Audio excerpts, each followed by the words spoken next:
HEX 5.3 Demo Day. I would like to start, please, by acknowledging that while this is a challenge that's currently being hosted virtually all over the world, the Hacker Exchange team is mainly located physically in Melbourne. So I would like to begin by acknowledging and paying my respects to the Wurundjeri people, the traditional custodians of the land in which we work, live, and play. I would like to pay my respects to their elders, past, present, and emerging, and acknowledge all Aboriginal and Torres Strait Islanders here today. Also paying my respects to your elders, past, present, and emerging. So, Hacker Exchange. For all of you that are joining us that don't know about HEX or the Hacker Exchange, we bridge the gap between education and the rapid changes that are happening in work through immersive entrepreneurship programs. These programs are often held all over the world in the US, Tel Aviv, Singapore, and we are now also holding immersion programs virtually, which is amazing because we get to work with founders from all over the world. We are on a mission to build the capacity for the next generation of founders, helping them launch high impact, globally competitive companies that create lasting economic and social value. So what have we been doing over the past 2 weeks? What a couple of weeks. We have gone from complete ideation to pitching in the space of 2 weeks. We've explored startup ecosystems from all across APAC. We've had guest speakers from some amazing companies like Google and Zendesk and a whole lot of startup founders. We've done rapid prototyping, growth hacking, and everything in between. So I would like to extend a very, very warm welcome to our guest judges today. You'll be able to see them on the screen here. I'm just going to introduce you, and then I might ask you just to say a word about what you might be looking for out of the pitches today. So I would like to start. Firstly, we have Peter Cameron. Peter, if you want to give a bit of a wave. Yeah, so Pete is an angel investor, a venture partner with the Giant Leap Fund. He's the CEO of Avalanche Tech Group. He's the director of Yellowfin. He's the chair of Startup Vic. I could keep going on and on and on. He's a maven of the Melbourne startup VC scene. Welcome, Peter. Can you tell us a little bit about what you might be looking for from the pitches today? Thanks, Jack. The slide says my name's Tony Sinclair. That's not actually right. So what I'm interested in seeing exciting businesses that are solving big problems. You know, we live in an interesting world, an exciting world, a rapidly changing world, and so I'm interested in businesses that will set us up for the future, I guess, and and do it with a way that is impactful for the planet, because that's sort of part of my philosophy, and that can make a real business out of it. You know, it's got to be it's not just an idea, but it can really make the grade. Awesome. Thank you so much, Pete, or Tony, whatever you'd like to be.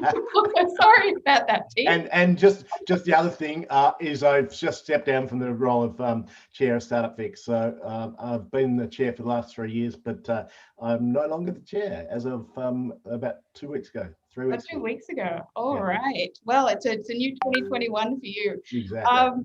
Fantastic. Now, I would like to hand over to Kyle. So this is a new friend of the Hacker Exchange. He's the CEO and founder of Pearly. He's an entrepreneur. He's a lecturer at Melbourne Uni. He also has a PhD in epidemiology at the University of Oxford. So he's the new Fauci coming at you. So I would like to welcome Carl Turner. What are you looking for out of the pitches today, Carl? Thanks, Jack. Probably looking for understanding the problem. I failed a startup a few years ago, and I didn't really understand the problem well enough. I didn't get to know my customers well enough, and that did me in the end. So yeah, I really like when I see people that have got out in the streets, interview their customers, gotten to really know them and what their problems are. Thanks. Awesome. All right. So really heading out to market and meeting your customers. Now, a face you all might recognize, probably from the late night help sessions or from a number of workshops, our pitching workshop and market validation workshop. She is the CEO and co-founder of the Hacker Exchange, an award-winning technology and business leader, facilitator, thought leader, and an all-round get-about. Jeanette Chia, what are you looking for today? A get-about, Jack? I'm very excited to see what 5.3 comes up with. I'm very much about seeing your passion coming through for your problem. Tell us why you are so excited about solving these problems for people and why you're well placed to actually do it. Very, very interested in seeing people that have, passion not just for business, but for bettering society, as Pete said earlier, solving these big problems that we're coming across now. So you all got this, very excited. Jack, let's take it away. Yeah, absolutely. Okay, so HEX 5.3 block 1, this is it. Let's get moving. Are you ready? Jump on the chat. Let us know. Are you excited? I think we're ready. And I would like to welcome our first pitch to the stage. Can I have Jordan, please? Jordan to the stage. Wonderful. There you are. And if we could just have your camera on, please. And I'll ask you to share your screen in a second. Looking good, Jordan. If you're ready to go, what I'm going to do is I'm going to have a 3-minute timer. When you have 30 seconds to go, I will jump on and let you know. And at 3 minutes, I'm going to cut you off. We will then head to 2 to 3 minutes of questions from the judges. At that point, I will cut you off and we will start the next one. So Jordan, when you are ready, give me a thumbs up. Okay. Thumbs up. Very good. Okay, ready for Demo Day HEX 5.3, starting with Jordan in 3, 2, 1, go. Good morning. This is Blair. She has a lucrative career, but to land the C-level position that she's aspiring for, her boss tells her that she has to have an MBA degree. Thinking how there is a better education system and more opportunities abroad, she resigns and moves to Australia for her MBA. She looks for a part-time work but faces multiple rejections after applying to more than 50 companies and ends up with a casual job as a dishwasher in a local cafe. She thinks, I want to do more than wash dishes. With my experience, I think I can get hired for a thinking job, and then sends 200 more applications but still gets rejected. This is Anthony. He is the head of recruitment for a huge company in Australia. He's faced with the challenge of filling in a new team as they continue to grow. He doesn't have the luxury of time to train, so he plans to hire experienced professionals. He knows there are a lot of underutilized talent available in the market, and he believes in keeping and developing these experienced hires to be the next C-level leaders of the company. Blair and Anthony are on opposite sides of the equation, and both in need of each other. Blair, while a student, is a valuable talent given her experience, and Anthony, as an employer who doesn't compromise on quality, is out of time to train someone who doesn't have the experience. My idea is to host each of them on a platform to make their search for each other easy and seamless, presenting hired expertise, putting a premium on experience. We help international postgraduate students enter the Australian corporate workforce by marketing them to their potential employers based on their strengths and previous work experiences. We provide the employers with high potential candidates who are talented, enthusiastic, and have managerial experience before pursuing their graduate level studies.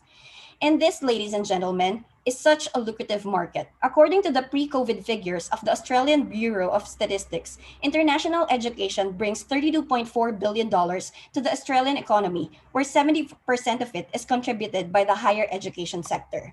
70%, that's $22.2 billion, our total addressable market, a growth rate of 10% year on year since 2014, and a forecast of 830,000 enrollments by 2025. What's even more encouraging is how the Department of Education proclaims the skilled workforce benefits coming from this particular segment.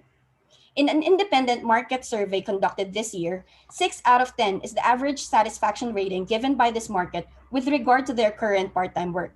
47% of them do not even consider their job as real, relevant, or resume building, and 83% of them are actively looking for a job where they could feel more valuable.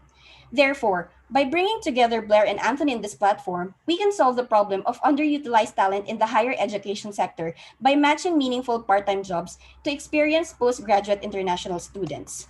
Today, I am looking for a business partner who is an expert in recruitment and career consulting. I'm also looking to find people who can form my leadership team. Thank you for your time. I open the floor for questions. Oh, and right on 3 minutes. Congratulations, Jordan. I know it's not easy going first. I will hand over to the judges. Who has a question for Jordan, please? Jordan, can you tell us a little bit about how this platform is specifically addressing the needs of international students as opposed to a general recruitment platform? Okay, so with regard to addressing the needs of international students, what we want them to experience is to see a list of companies who would be willing to hire them.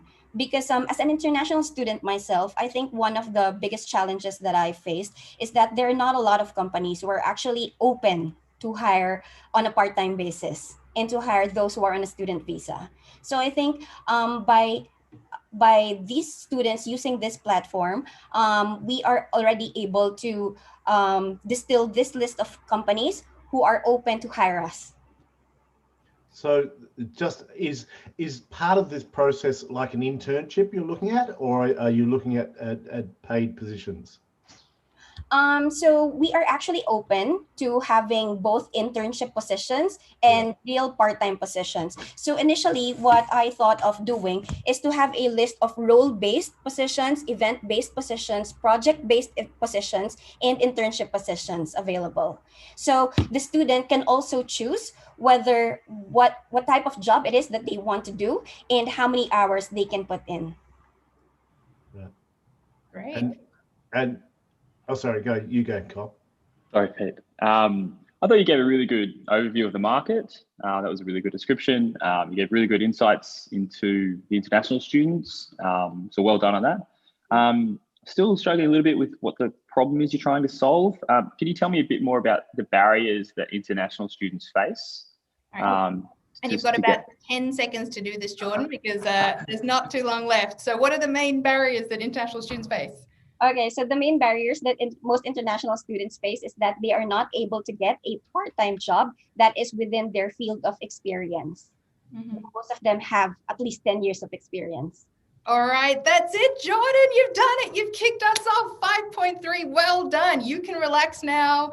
Head back on into the crowd. We're going to be bringing Nick to the stage next. So we'll give the judges just a minute to finalize any scores. Thank you, Jordan.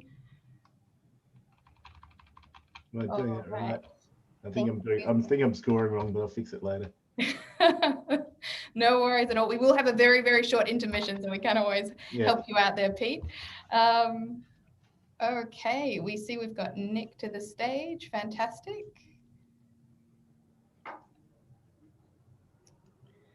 And when we see you, Nick, your camera is on. Lovely to see you. Hi. So when I get a thumbs up from the judges, we will start moving on. Thumbs up, thumbs up. Jeanette, thumbs up. Okay, Nick, if you're ready to go, please share your screen. Yeah. All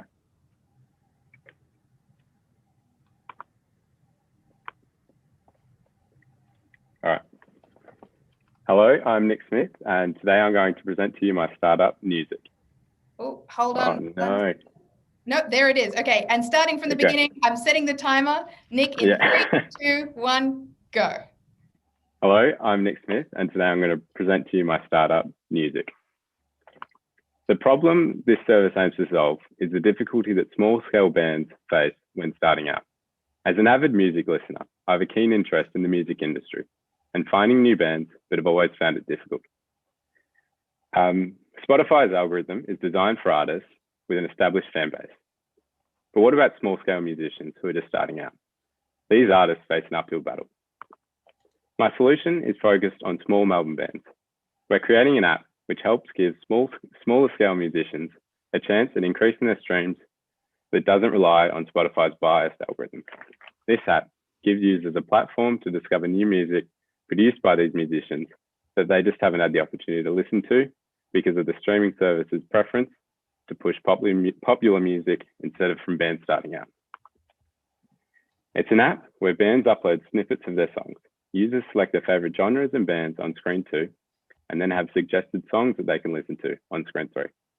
If they enjoy the song, they can swipe up with the sound up icon, which then takes them to screen 4, where they have an option of adding the song to their playlist, listening to the song in full, viewing the band's merch, and looking for upcoming concerts. As a new face in the music industry, we will start by offering free use of the app for the first 3 months. However, once we have an established user base, we will bring in advertisements and adopt a freemium business model where users can pay a set fee of roughly $5 a month to have no ads on the app. In 2017, over 11 million people attended small venue live music events in Melbourne. This displays that a significant amount of people already support smaller artists in Melbourne and would be interested in using a service that would help them discover new bands that are starting out in their own city. We plan on initially targeting 18 to 24-year-olds living in Melbourne. Our competitors are Bandcamp and Triple J on Earth, which are platforms where new artists upload their music to try and get new listeners. However, at Music, we're different. We make it easier for users to find more bands in shorter periods of time on their phone. Whilst I know that there is no easy fix to the problems in the music industry, I've got the passion, drive, and resilience to promote change within the industry and help give smaller bands a running chance at this uphill battle. My learnings and my marketing degree at RMIT will also help me in building this app. As I'm still young and a little bit naive in the business industry, I would love a mentor, someone to help me navigate my way around the creation of this app. Thank you, and I'll take. Well done, Nick, supporting live music around Melbourne. Aren't we all a little bit young and naive? Who has a question? Naive, yes. Okay, Carl, Jeanette, Pete. Carl, over to you.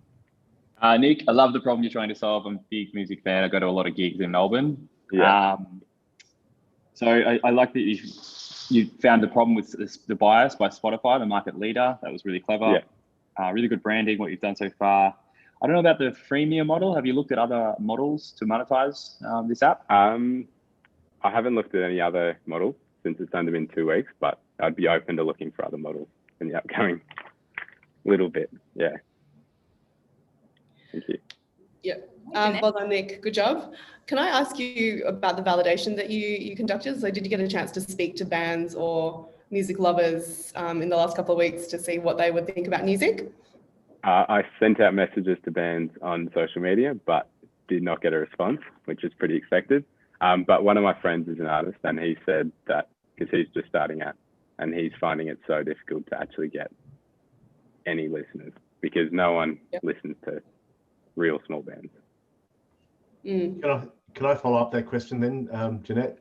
What's the process next that you will do to validate it then? Probably get some more surveys out there, get onto more artists, and then get into the target market and put out some more surveys. Okay, I love the concept. I reckon the concept's great. So it's a matter of just turning it into a real business. So. Yeah, I'd love some mentoring if anyone knows anyone. I think we know a few good mentors, Jack. Nick, I really like that connection to the merch store as well. That was clever. So yeah. Thank you. All right, Nick, that's it. So any mentors out there listening on YouTube right now that wants to jump in and mentor Nick, I know he's put his QR code up lately, or you can get in touch with HEX and we will connect you. So thank you, Nick. Well done supporting live music in Melbourne, something that's very close to my heart. Next, we have Emily to talk about her passion project. So Emily, when you're ready and when judges have finished, just give me a thumbs up and we will. Okay, 1 minute for Kyle. Jeanette's ready. How you doing, Emily? 1 sec. I've lost my spreadsheet. I'll do it during the break. I'm writing it down. Okay, all right, sounds good. We'll get you up to speed in the break, Pete. All good to see your screen? Yep, share your screen when you're ready, and I'll let you know when to start.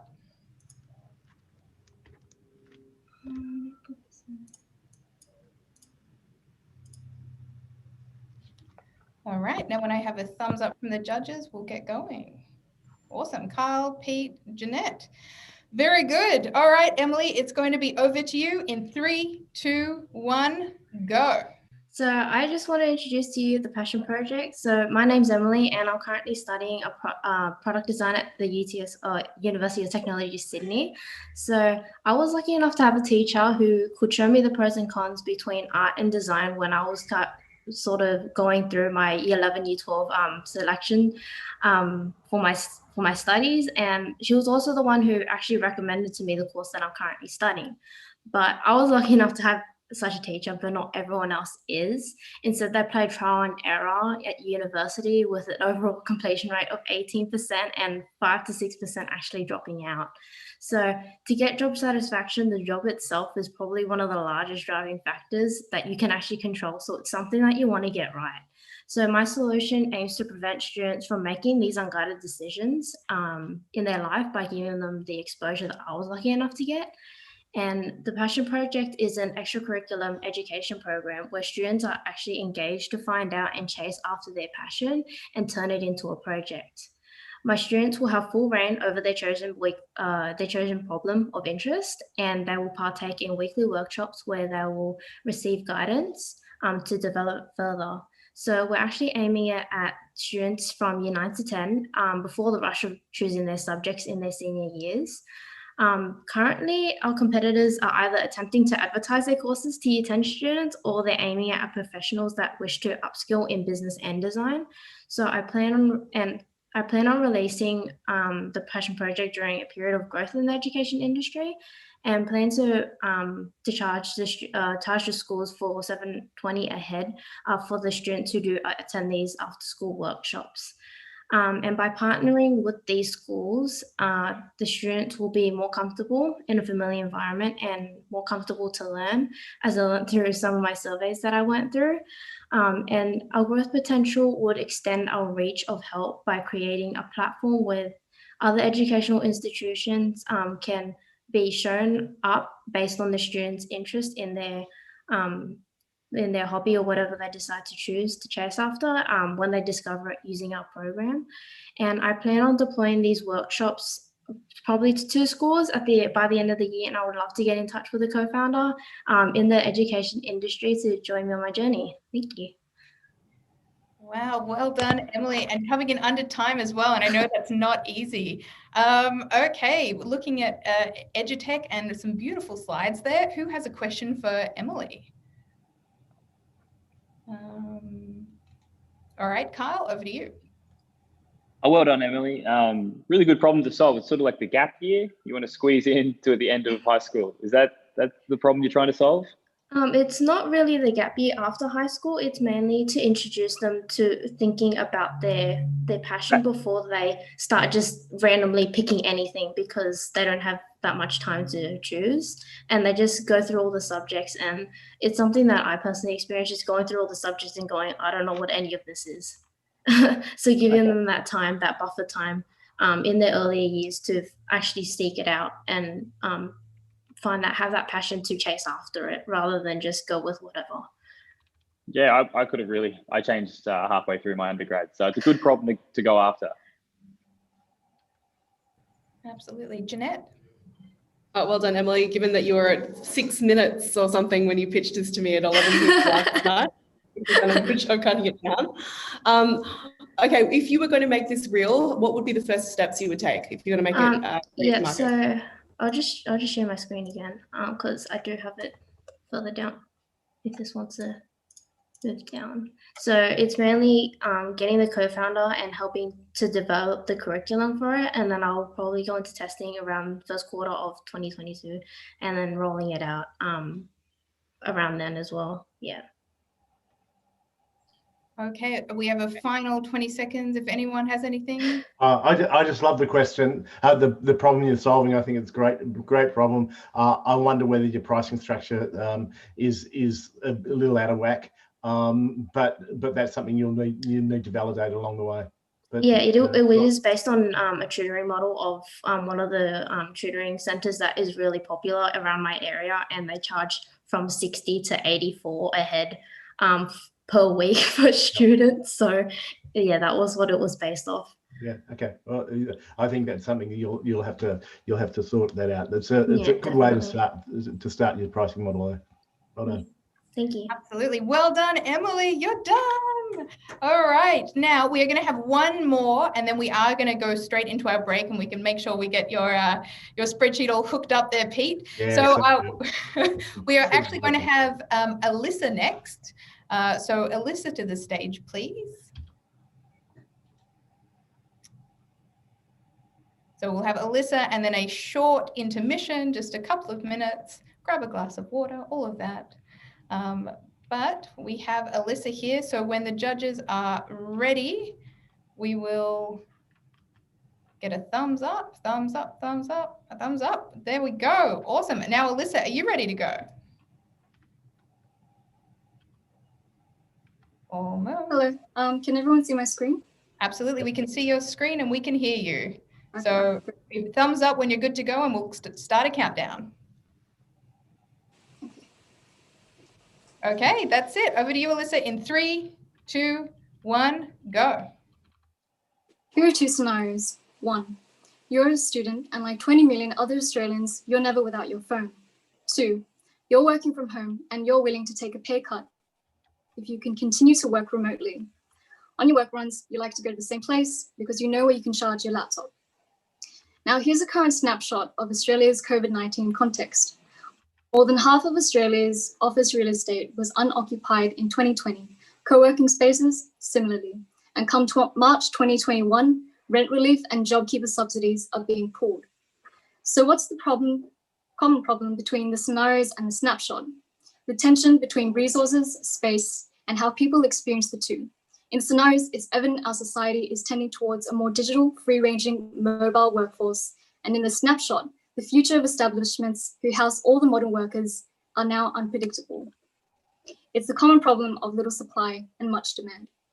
So how might we manage? We can disperse said demand by increasing resource bandwidth the obvious way, something that might be costly for a country that's just emerging from recession.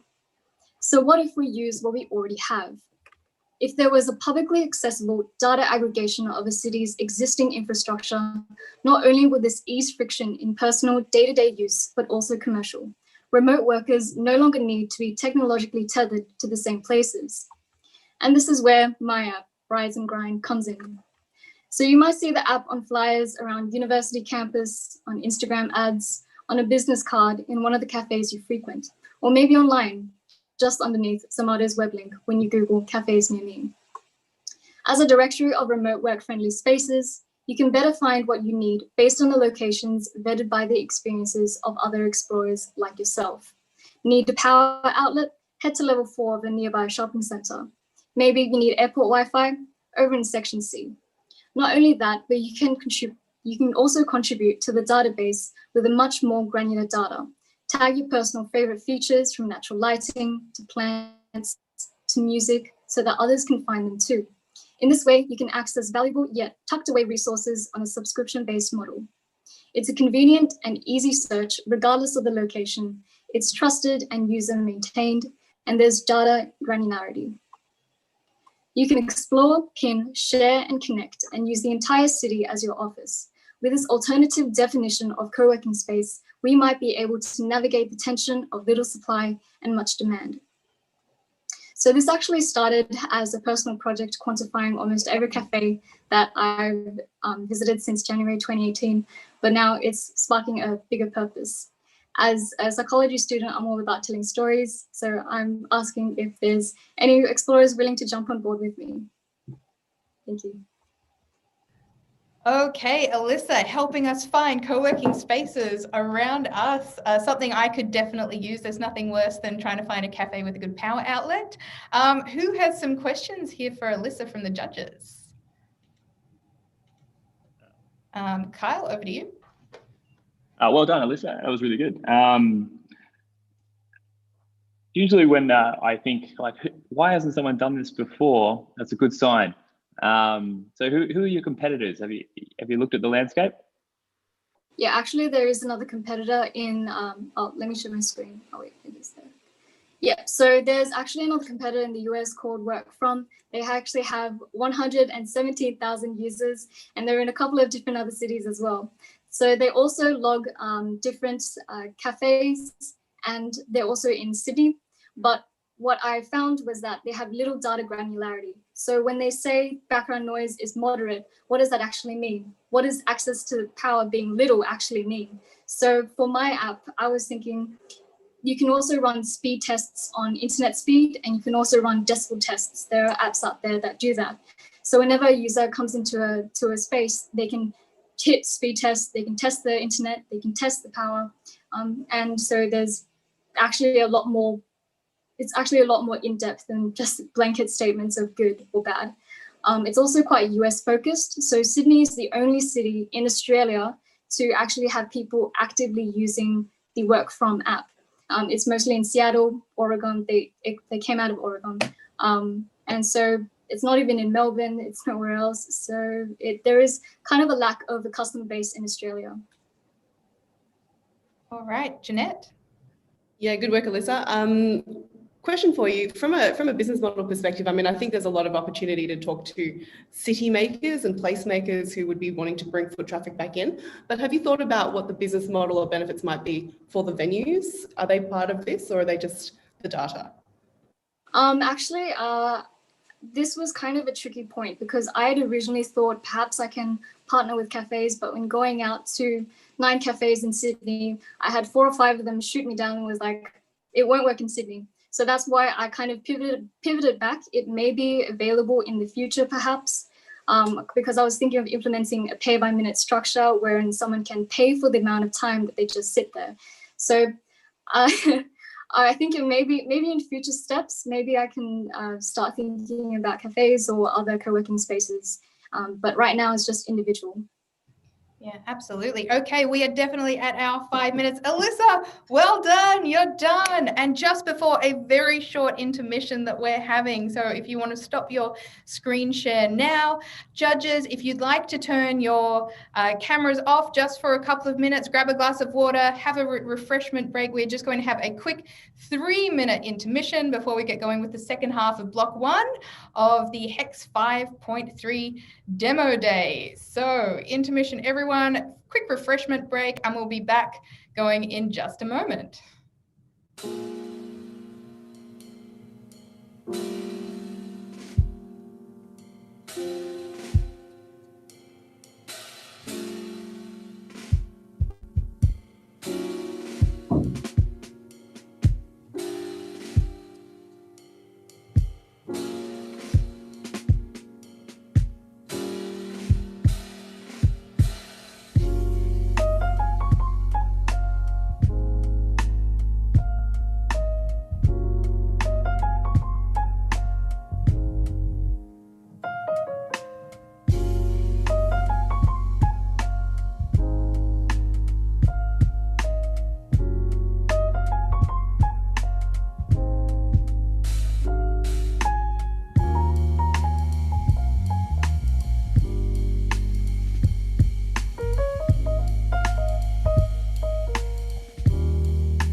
Welcome back. A little bit of a jazz break, very enjoyable.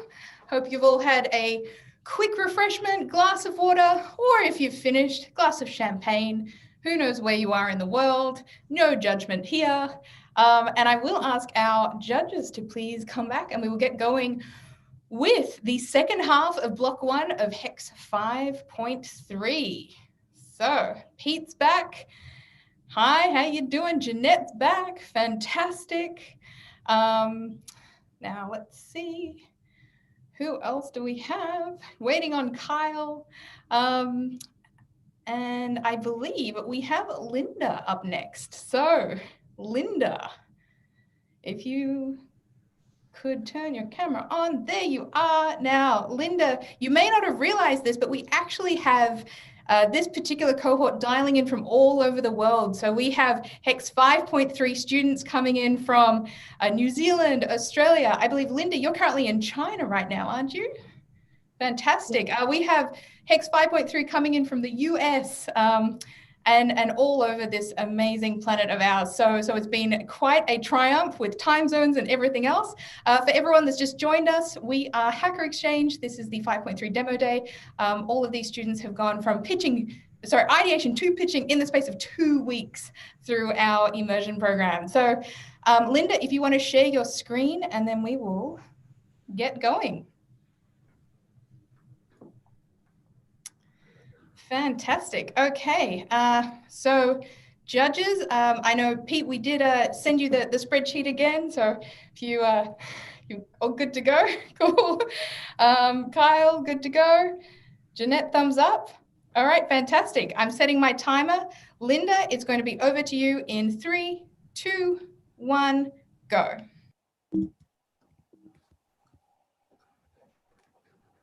So how did all this begin?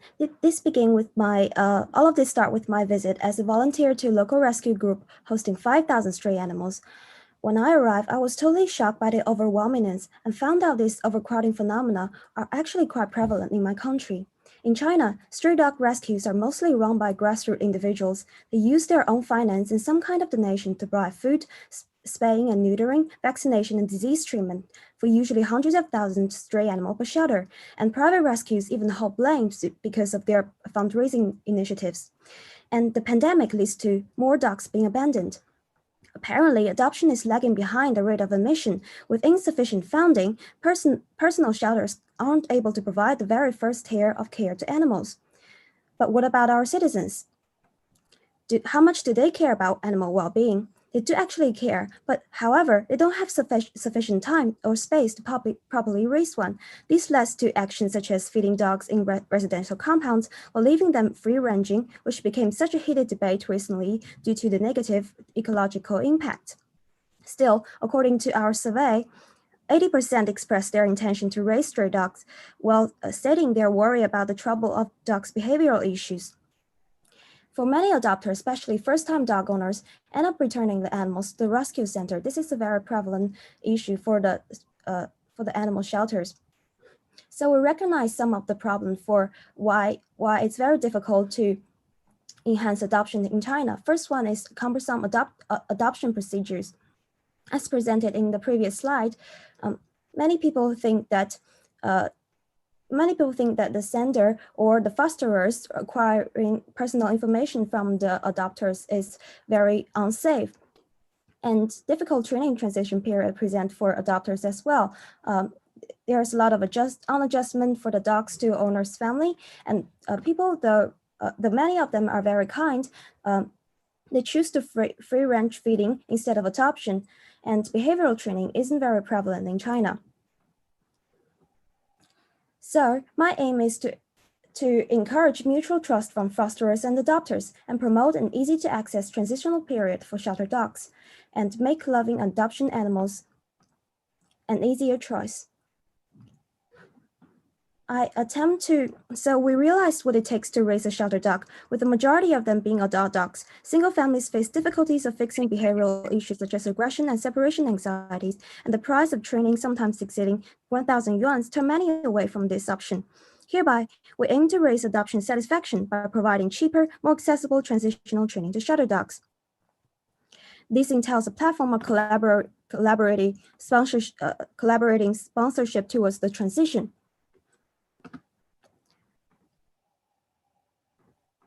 Sorry. Okay, now we are at 3 minutes. So your last sentence now quickly, Linda.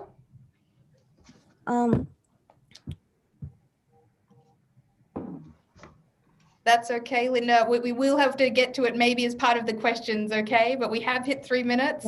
Yeah. Well done, and some beautiful looking slides. I know that we definitely have some dog fans here on the judging panel, so you've definitely picked a good area to focus on. Do we have any questions for Linda? Oh, you go, Pete. No. Okay.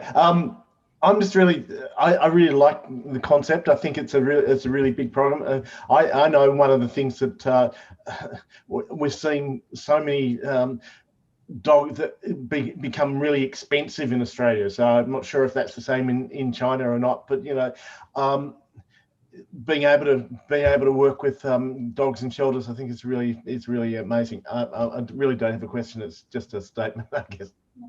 Yeah, absolutely. Huge area and problem to solve. Kyle.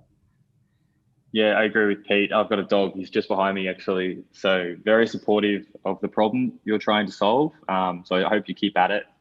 You mentioned that you did a survey. Can you tell me a bit more about that? So we did a survey, mostly it's distributed through the WeChat, and the people answering including housewives and teachers and some businessmen and some mostly are university students. And 60% of them answering that the main reason burdening them from adoption is actually behavioral problem of the shelter animals, because they worry about those the bonding that is difficult to form with the shelter animals. And another problem is for the university students, they don't have like sufficient space and money to properly raise one. So, but many of them are willing to donate for keeping shelter animals safe and healthy. Yeah. So how do you make a business out of this? What's your business model? I'm thinking, so this one, I'm thinking about collaborative sponsorship for the transitional period for the shelter animal. So basically we contact behavioral trainers on board and gather sponsorship from university students and some people who couldn't actually adopt dogs to donate to help these dogs being more adoptable for other people to have them. Fantastic. I think that's all the time we have for questions. Well done, and amazing questions being answered. So congratulations, that was an excellent question time. Well done, Linda. You're all done. You can breathe a sigh of relief now. Again, beautiful slides and prototype there. So well done. I believe we have Roxanne coming to the stage. I'll just give our judges a quick 20 seconds to finish off final comments. Linda, if you want to stop your screen share now, that would be fantastic. And we can let Roxanne bring her slides up.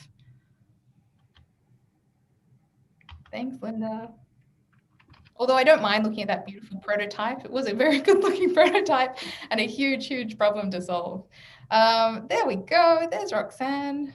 We can see you. Now, can we hear you? Quick search. Hi. There you are. Awesome. Okay, let's get you to screen share and then we'll get a thumbs up from the judges and we'll be ready to go. Thank you. Fantastic. All right, thumbs up from Roxanne and I will start the clock.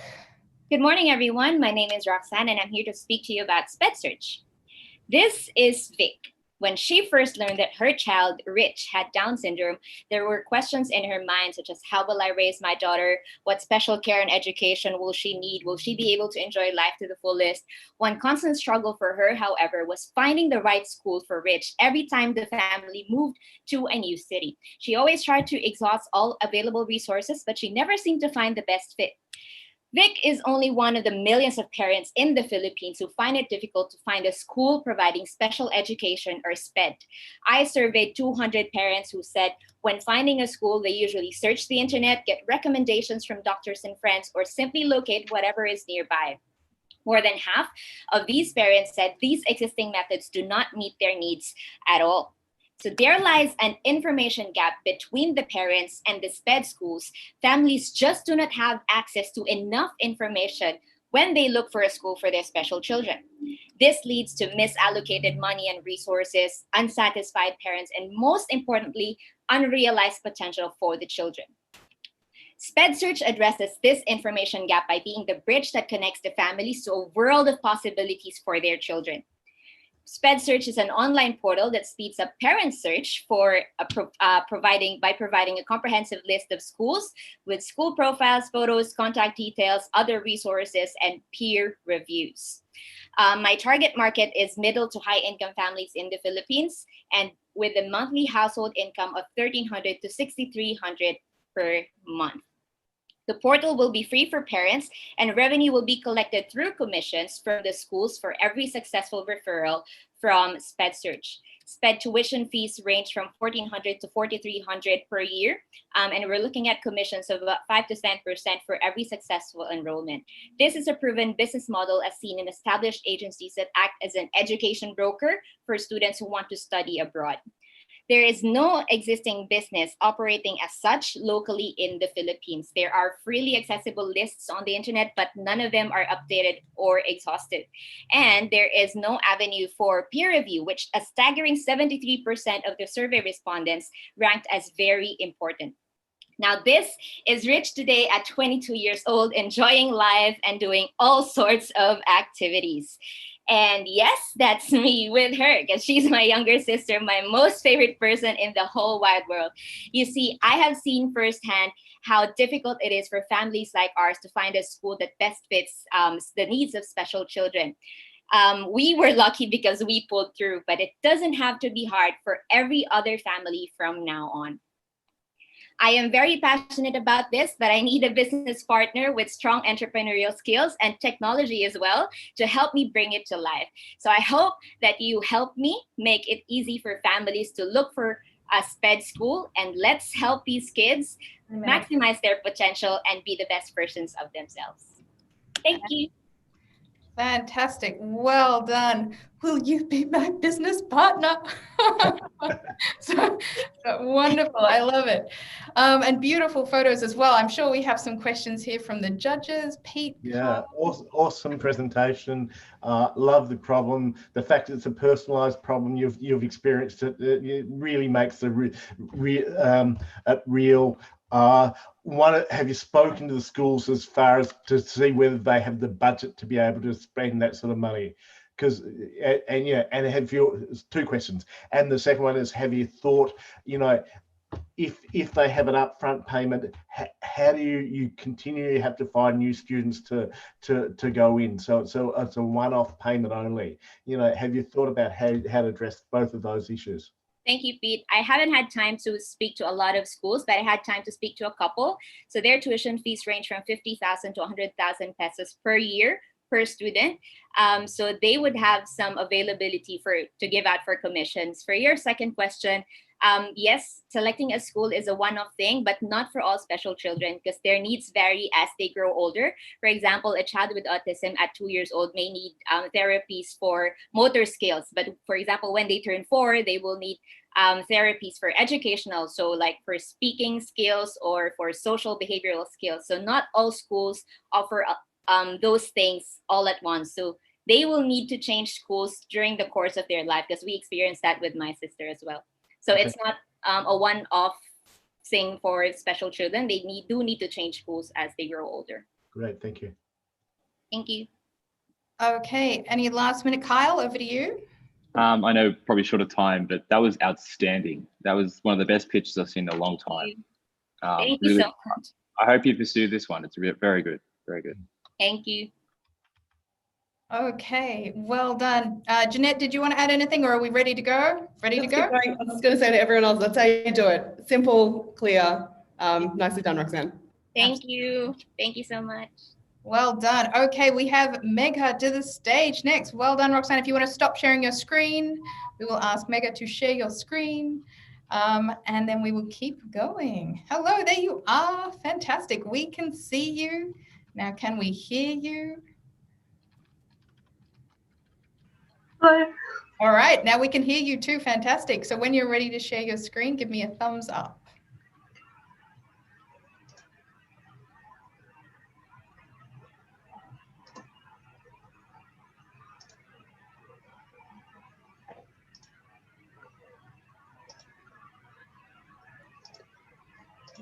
Okay. Oh, I'm seeing some memes come up. I'm a big fan of the memes. Okay, all right, Pete, Kyle, Jeanette, thumbs up from you when you're ready to go. Cool. All right, Mega, over to you. I'll be starting the timer in 3, 2, 1, go. So imagine if one day you could go to a local vending machine and finally fill your eco-friendly bag of chips to the rim and feel satisfied about not being ripped off and feel good about saving the environment. Welcome to Swap Stop, where my idea is around inspiring and sustaining the movement towards minimizing packaging waste via refill solutions. My problem statement revolves around the millions of tons of packaging waste that is thrown out into landfills, polluting our land, water, and air over time. In fact, 1.9 million tons of packaging waste is thrown out in Australia each year. That's enough to fill the MCG about over 9 times. And the direct impact of this contamination has become apparent to us over the last few years. And so now is the time to act. So now imagine, visualize the packaging waste of your soap bottles every month in one pile. Imagine if that could slowly decrease over time and turn into one bottle that you could reuse again and again. So this is what my solution revolves around. Providing durable, sustainably produced and reusable containers to consumers for grocery products and vending machines to refill them at. I'll be starting small by encouraging small town bakeries, juice stores and refill stores to utilize our containers instead of plastic or paper packaging. And I'll be providing a collection and cleaning service of the containers to the businesses, as well as vending machines for consumers down the line for easy refill of products as we partner with bigger brands. Now, the current market landscape includes many brands who are working towards this problem already, such as Scoop, Whole Foods, down in Bondi. They have refill stations, and Coles is starting to implement refill stations for dog treats and eco-friendly products. And brands like Husky, they provide reusable cups. So thinking about this, I want to bring together these ideas and provide a stop for consumers to instantly swap or refill their reusable containers at a vending machine. So it's a very simple design. And so you'd be putting your the bottle that you've already used into the machine and then paying for a pre-filled bottle of soap, conditioner, cereal, and you'll get some money back for the one that you returned. My value proposition is that SwapStop will be the hub that provides the initial product, the refillable containers to businesses, and will distribute the products in a more accessible way through vending machines. The target market will be starting the use of the product in towns, with local stores and targeting households who have a drive to protect the environment, such as families who want to build a promising future for the children and be good role models. The cost will start with producing the containers, and then the reusable containers will be sold to the stores, which will give us our first revenue. 3 minutes. 2 minutes. 3 minutes. Okay. That's it. 3 minutes cut off. Hopefully we'll get to some of those other slides as part of the questions. So if anyone has a question for Mecca, please let us know. Pete, Kyle, over to you. Great problem to go after, particularly in Victoria with our terrible recycling record and system. So just to get the concept, I've used my shampoo, it's empty. I go to a vending machine, I put it in, and that same, so you kind of need the same product to come out. And it'll be full as well. Okay, cool. Yeah, I get it. I really like it. There's probably lots of feasibility things I need to unpack, but I really like the problem and pretty cool solution, but very original. Thanks, Kyle. Jeanette? Yeah, Mega, I was wondering if you could tell us a bit about, when you launch your first vending machine, where are you going to put it? What market are you going after? What customers are you going after? So for the vending machine, I think the target market would be slightly different to the one I start with, because Okay. I want to start in a local area and target families, because I feel like they will be most inclined to spend their money towards an environmentally sustainable solution, even though it's more expensive. And then through this, I'll fund the vending machines, and I want to put them in accessible locations, such as like in the city or even in rural areas where it's harder to find these supplies. Okay. I reckon just skip the first section, go straight to vending machines and put it in all the college dorms and the high-rise buildings, like, high density, quick returns. Anyway, that's just my suggestion. Pete, did you have something? I know a business like this called Dirt Company, Frankie from the Dirt Company in Melbourne, who does laundry detergent and like that. And one of the things you've solved through vending machines is the distribution issue. She has it's really hard for that distribution and getting the containers back, etc. You're solving that with vending machines. So it's a really interesting problem. It's a tough problem to solve because getting vending machines and creating that is going to be hard. But good luck with it. I really hope you do well with it. Yeah, absolutely. Well done. So possible merger maybe in the future with Dirt in Melbourne. We'll see. But well done, Megha. That's it. We have who? Oh no, we have two more. Okay, Mohit to the stage. Sorry, Mohit, please to the stage. If you want to stop your screen share, we will allow the judges to do their final scoring.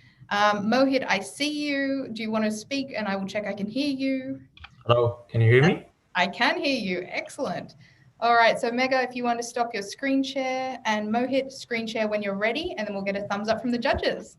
Just a minute. There you go. Yeah, so can you see my screen? Yep. Yes, we can. Okay. All right. So now, my name is... Wait 1 second. Kyle, good to go? Good to go?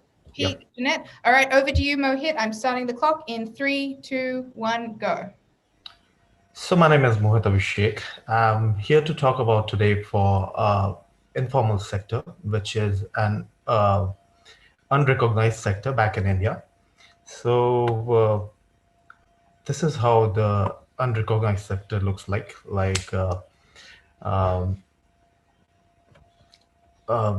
And you'll be amazed to know that this unrecognized sector contributes more than like 50% of the massive $3 trillion GDP of India.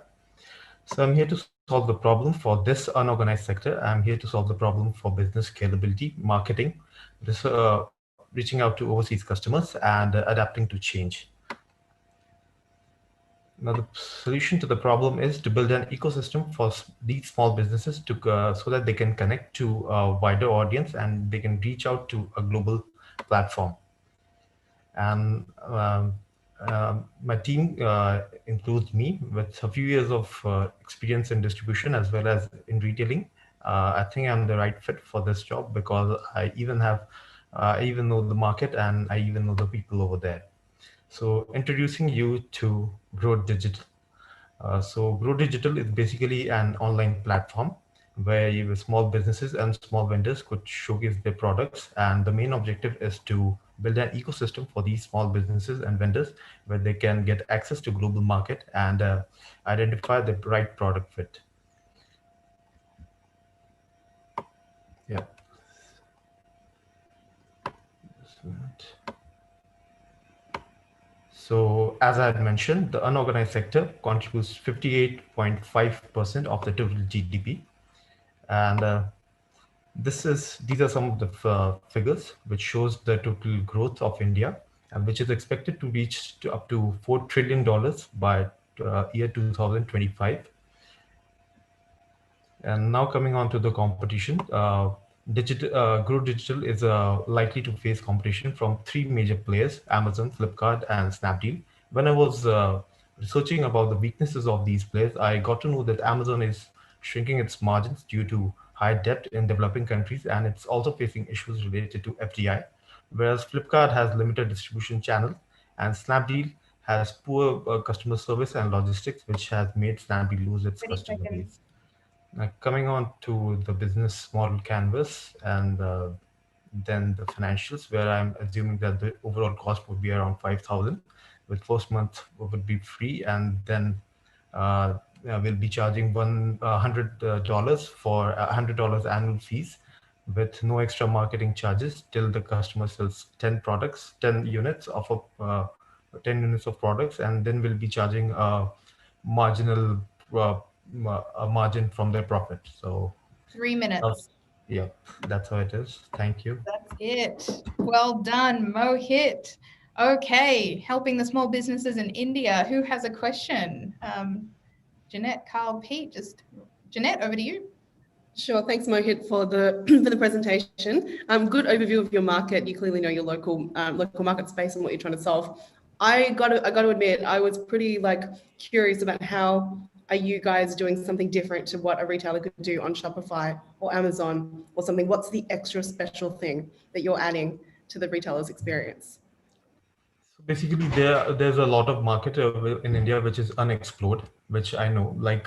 I have a distribution business back in India, so I know a bunch of retailers who are still not on the online platform. So where I just showed you a photo, I reckon, where there was this market. Yep. So there are a lot of street shopkeepers and vendors who are still not exposed to internet and global platform. So that's what I'm planning to do, to integrate them to an online platform where they can showcase their products and sell their products overseas. Okay, so you're adding a service component and a consulting component on top of the tech. Yeah. Okay, makes sense. Cool. Thank you. Kyle? Well done, Mohit. A lot of work done on the financials there, and I would look really closely at your competitors and do a bit of a matrix and see what they've already done, because I think there's a bit of overlap with what's already out there, particularly Shopify and things like that. But you've got the digital expertise, which is a real strength. You might want to look to partner with someone who's got a lot of business experience. Yeah, I think for me, this business, this isn't a question, it's a comment. For me, this business, you need to really choose a really tight niche and go after every shoe manufacturer or something, be really specific and go after a specific niche, and so that you become the specialist of e-commerce for shoe retailers or for something like that, and become really create something tight there. And so that it's like what Bike Exchange have done in Australia, where they create a platform for bike shops. Can you do the same in a specific? Yeah, actually, I'm planning to target handicraft manufacturers and people who are who belong to industry artistic roles or something like that. So that's what I'm planning to do. Yeah, I'd really try to create a micro niche there, though. Would be my advice. Absolutely. Great advice, Pete, especially with a market the size of India as well. So thank you so much, Mohit. That's it. We are at time for the questions, and we have one more presentation, one more pitch for HEX 5.3 Demo Day for Block 1. Can I have Carolina to the stage? Thank you, Mohit. If you want to stop sharing your screen now, and we will get Carolina here ready to go. So I can see you, Carolina. Do you want to unmute yourself? We'll do a quick mic check. Hi, everyone. Can you hear me? Yes, we can. Fantastic. Okay, cool. Okay, so when the judges are ready, just give me a thumbs up. And Carolina, if you want to share your screen too. Share. Now, after this, just to let everyone know what's going to be going on, we will ask the judges to move into a special Zoom room. So we'll be taking them backstage to the green room to have a chat about who the winner of Block 1 is. We will then come back and announce this. So we'll be gone for just a couple of minutes, and then we'll come back into this room and announce who the winners are. So for the judges, I will be sending out a Zoom link for you to jump across into a different Zoom, and then we'll come back. All right, now, Carolina, if you're ready to go, give me a thumbs up. Yeah.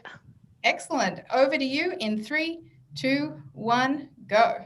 Okay, hi everyone, my name is Karolina Biernacka and I'm third year PhD student at Deakin University as well as co-founder of 11 Store. A couple of years ago, I traveled to Bali and I was surprised that the main road transport there is scooter, motorcycles and two-wheeled vehicles, which are running by burning fossil fuels. And this is a significant problem which is growing every year. Unfortunately, the pollution levels in Indonesia are increasing. So as a scientist, I was thinking, how can we address this problem? Obviously, one of possibilities that came to my mind was the replacement of scooters with the electric version. However, this solution requires the technology which would put brakes on the tailpipe pollution and deliver a clean energy. As you may know, nowadays, most commonly used batteries are based on lithium-ion technology, which relies on global reserves of lithium and cobalt, which are not only mined in an ethical way, but also are becoming extremely rare and expensive. On the other hand, sodium-based batteries, which 11 Store aims to deliver to scooter manufacturers, are based on cheap and sustainable sodium, which is available everywhere in the earth. In addition to lower cost and abundance, safety of our batteries is a strong advantage. We can save money for scooter manufacturers. Lithium battery manufacturing cost is around $175 per kilowatt hour. We estimated a lower price by comparison of materials prices. We identified market opportunity in Indonesia as this is the third largest scooter market globally. We also identified a growing market share for electric scooters. Indonesia government released official document to set out the goal that they are planning to achieve 23% of renewable energy mix by 2025 and 50% by 2050. We are very keen to see this change and we'd like to also contribute to this. We had some preliminary discussion with scooter manufacturers in Indonesia and we are looking to continue growing our relationship in Indonesian e-mobility space. To do so, we are planning today to take this roadmap where at the beginning we will focus on understanding customer and stakeholders' needs in order to improve the cell performance. And after to deliver the batteries to the commercial market, initially in a small scale, and then the scale up will occur in accordance with the market demand and the availability of capital to build the production lines. 30 seconds. We are an amazing team of 3 young female researchers from Deakin University, and we have a mix of skills required to bring this compelling idea into the market. We are also supported by a broader group of battery experts, and we have access to battery hub facilities where we can prototype and develop further the concept. Today, as we are in very early stage, we are not looking for any investments. We are looking for the guidance and also the feedback to assist further with development of our concept. Thank you very much. Minutes. You just got in there, Karolina. Well done. All right, that was the final pitch of block 1. If you would like to stop your screen share, judges, what questions do you have for Karolina? I love this concept, Karolina. Can you tell us the efficiency of a sodium battery compared to a lithium battery? And yeah, so efficiency is similar. We are aiming to achieve 90% of our sodium batteries. So what's happening with sodium batteries up to now, they weren't in mature stage enough to go to the market, but the research is ongoing from many years. And now actually we are almost ready to do the prototypes. Right. So would a motorcycle get a day's riding from a sodium battery, or would they an hour, or? It would be similar to lithium, so which means around 100 kilometers. Okay. Fantastic. Kyle, did you have a question here? Just briefly, really well done. That was a great presentation. You're very credible, very good team. I know you've chosen Indonesia as your target. Do you have a partner in mind? Do you have anyone, any relations there that's like a co-founder? That might be so quite. We are starting some discussions around Indonesia ecosystem. Up to now, no, we don't have, but we are hoping to. So in the meantime, now we are at Deakin, we are still working on the batteries, and in the meantime, we are discussing and we are trying to connect with Indonesian partners. Cool. Good luck. Great. Thank you. Absolutely. Jeanette, did you have any last minute thing to add? Just a comment, that was nicely done, Carolina. I bet when you put your team of co-founders up there, you can't wait to put the doctor in front of your name as well. So Yeah. I don't know if anyone else got chills seeing an all-female scientist team coming up at the end, but nicely done. And I really liked the fact that you're thinking about the growth and the government agenda in Indonesia and sort of partnering with that. That's very clever. So well done. And if anyone is currently in Indonesia right now or is from Indonesia that has a contact for Carolina, please get in touch with us. Yes. You can pick us up before or contact us at Hacker Exchange and we will put you in touch with Carolina. So well done. That's it. Block 1 finished. I'm going to ask the judges to please come with me to the green room. I am putting a link to another Zoom room in the chat right now. So if you want to come across to the other Zoom room, we will have a quick chat about who the winner of Block 1 might be. So everyone else, I will get you to sit tight. We will be back in a couple of minutes, and we just have a quick intermission now. So Pete, I'll just get you to move across and intermission now.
back. After some tough deliberations, we have the judges back here to announce the winner of HEX 5.3 Block 1.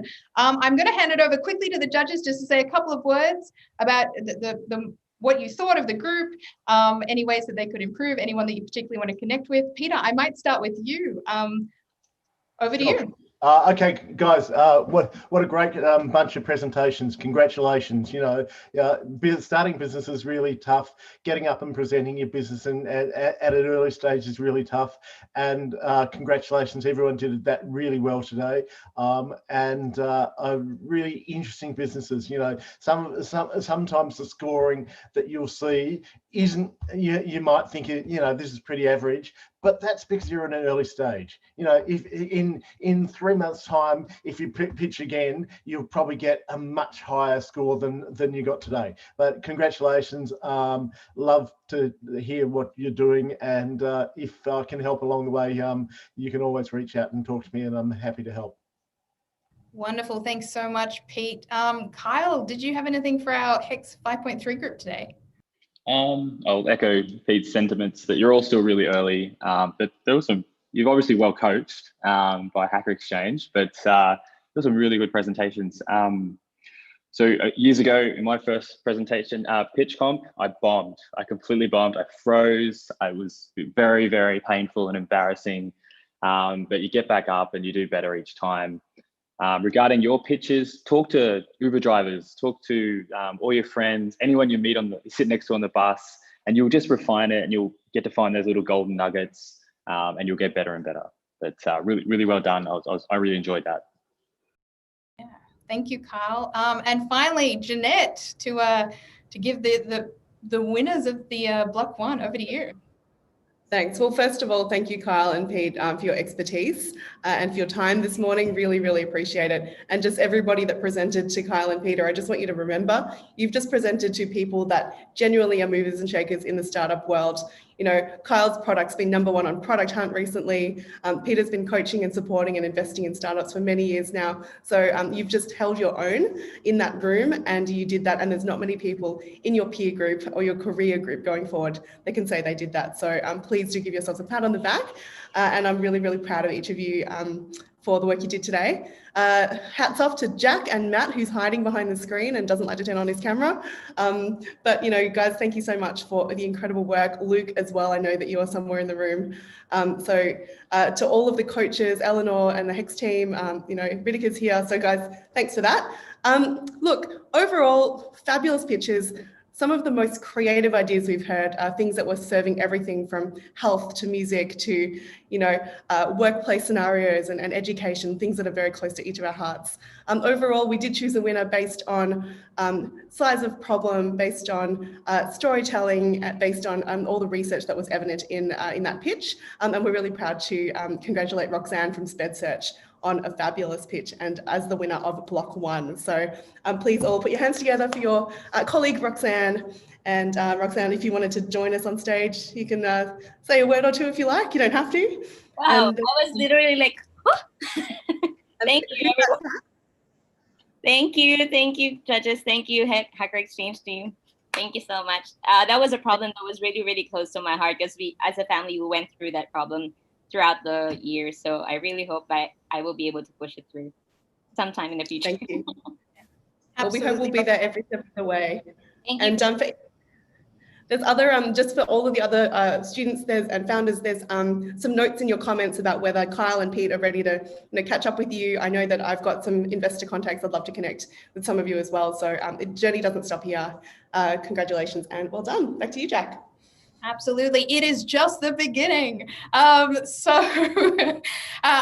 all, I would like to thank all of the judges for being here. Roxanne, while you are still here, we need to take a group picture. We would be, it wouldn't be a HEX event without the group shot. So on the count of 3, winner, Wait, can we get Kyle's dog? Can the dog come into the picture? Oh, no, okay, no, okay. Oh, that's fine. Next one. We'll Photoshop it in. All right, everyone, and a picture. Well done, Roxanne. In 3, 2, 1. And maybe one more just with Kyle in it. Ready? 3, 2, 1. Awesome. Well done, Roxanne. The winner of Block 1. Again, as Jeanette said, I just want to have a huge thank you. We could not do this sort of thing without the support of our amazing HEX friends and family. So Pete, Kyle, thank you so much for being here, giving your time, wisdom, expertise to our founders of tomorrow. And to all of our founders of Block 1, you're done. Well done. We are expecting you back here to support Block 2. Jeanette, thank you so much for helping announce the winners and everything over the past 2 weeks. We'll give a proper rundown after Block 2. But for everyone else, have a break. Have a glass of champagne if you want. Who knows what time it is where you are. Thank you so much for being here. And we will be starting Block 2 in 1 hour time. So that's 1 p.m. Australian Eastern Daylight Time. And thank you again to our amazing judges.